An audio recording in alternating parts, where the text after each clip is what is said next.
All right, welcome back, Rankers. Sorry, I'm just a bit out of shot at the moment. I'll just move back into shot over here.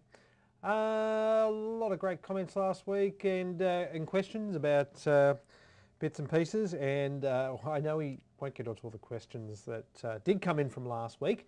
So thank you for all the emails. And if I don't get them to this week, I'll try to email you or get to the next week because there's a couple of things we want to cover. As many of you may remember, we did a short clip last week, really around the trading post, which is an Australian classifieds newspaper, but it's been online for, of course, quite a number of years, and they're about to really try to compete head to head with eBay and going into the auction space. And what we looked at last week was the keyword selection. Now, of course, I did get some flack from the people who developed the website, understandably so. And in retrospect, I probably didn't explain myself well enough.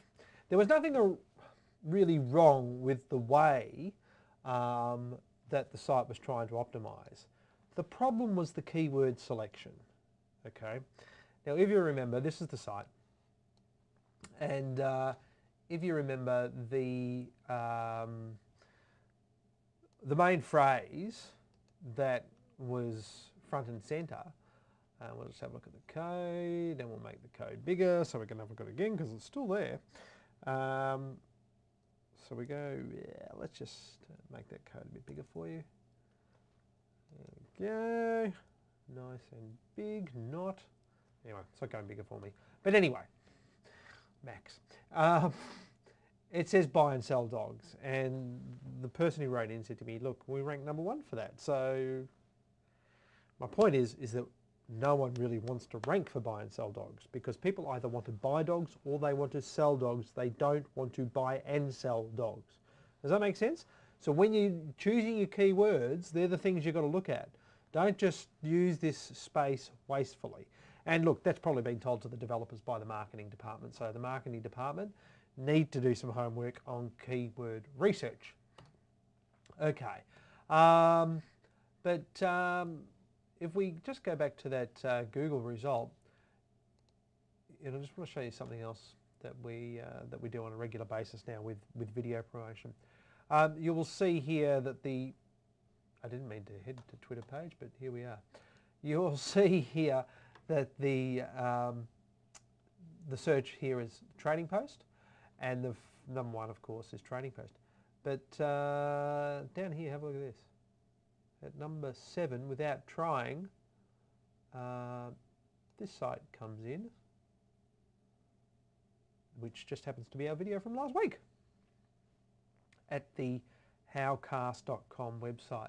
Now, Howcast is another one of these YouTube Me Too type sites, except that you don't need to see that, so let me just pause that.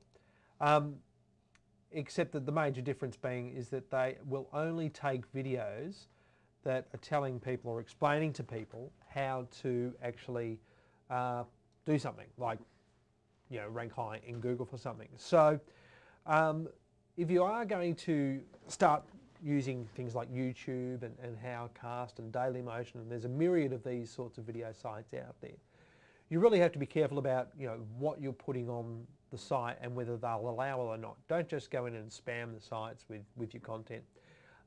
In the case of Howcast, you really have to be contributing and showing people how to do something, which is fair enough. So, but what it shows me is that without trying, we ranked number 7 in the world for trading post or whatever it was for that video, not our site, that particular video did, which means Google is sitting up and taking notice of Howcast because it sees it as a valuable site. It sees it as a site that's trying to give people information on how to achieve certain things. So they're looking at it as an authoritative site. So hopefully that clarifies a few things from last week. Hopefully the shortness of the show is better for a lot of you, and apologies to the people who I didn't get to, except there was one question about, well, yeah, you're telling us about the keywords. Where do we put the keywords? Well, if you go and have a look at all the other shows, they're all up on YouTube, or if you prefer Windows Media Streaming, they're all at stuartmedia.biz. but they're all there to tell you, like the last 3 years worth of shows are up there, to tell you where to put your keywords, what to look for in your keywords. But the main thing is get your keywords right, because all the other effort in the world is pointless unless you do that. So thanks very much for watching, and we'll see you next week. Bye.